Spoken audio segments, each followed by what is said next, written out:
Le Big Data aujourd'hui est une très grande innovation.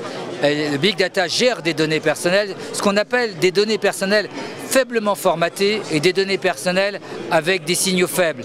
Faiblement formatées, cela veut dire que ça peut venir de la radio, d'une expression de télévision, de la photo personnelle, des textes, des sons. L'ensemble des données, y compris ceux des compteurs intelligents comme les fameux Smart Grid. Ces données à caractère personnel sont gérées et le point important, c'est que l'on peut déduire des informations que l'individu ne connaissait pas sur lui-même. On a maintenant un véritable double informationnel de l'individu. Le problème du Big Data, c'est qu'il est pas complètement orthogonal à la réglementation. Mais la réglementation est mal adaptée au Big Data. Pourquoi? On ne peut faire des traitements à caractère personnel en France, c'est-à-dire en fait dans toute l'Europe avec la directive 95/46, que si on définit une finalité pour les traitements. On ne peut traiter des données qu'avec une finalité définis lors de la collecte et de continuer à les utiliser de manière non incompatible avec cette finalité initiale. Or, dans le Big Data, on va traiter des signaux faibles et donc on va aller vers de nouvelles finalités. On va créer une innovation dans le cadre des transports, une innovation dans le cadre des transferts des personnes sur une zone donnée. Dans ce cadre-là, bien évidemment, on n'a pas de finalité préexistante.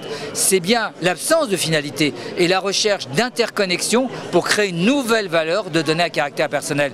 Et donc, le Big Data et la finalité, c'est des choses qui se conjuguent très difficilement. Le Big Data, c'est en fait la possibilité de connaître l'individu sans avoir à connaître son nom. C'est des notions de prédictibilité. Ce sont des modèles de données qui vont permettre d'anticiper les choix de l'individu. Et là, oui, il est nécessaire d'avoir au minimum 4 nouveaux droits fondamentaux. Le droit de chacun d'entre nous à être propriétaire de ces données. Chacun d'entre nous dit c'est mes données, c'est mon nom, mais on n'a aucun droit de propriété. Le deuxième droit, c'est le droit à l'intimité. Il est important qu'au titre du principe de proportionnalité, on n'aille pas au-delà du raisonnable. Ce n'est pas parce qu'on peut effectivement aller dans l'intimité complète de la vie privée de la personne qu'on peut détecter des comportements très intimes qu'il faut forcément continuer. Un droit à la limitation, un droit à l'intimité, deuxième droit fondamental.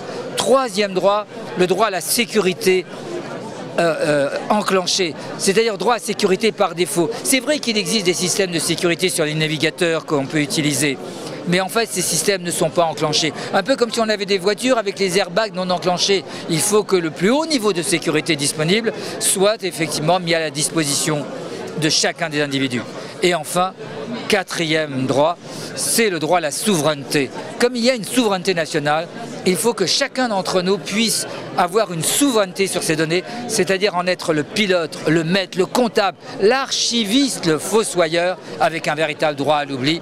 Voilà la possibilité de conjuguer en temps présent éthique et droit dans le Big Data.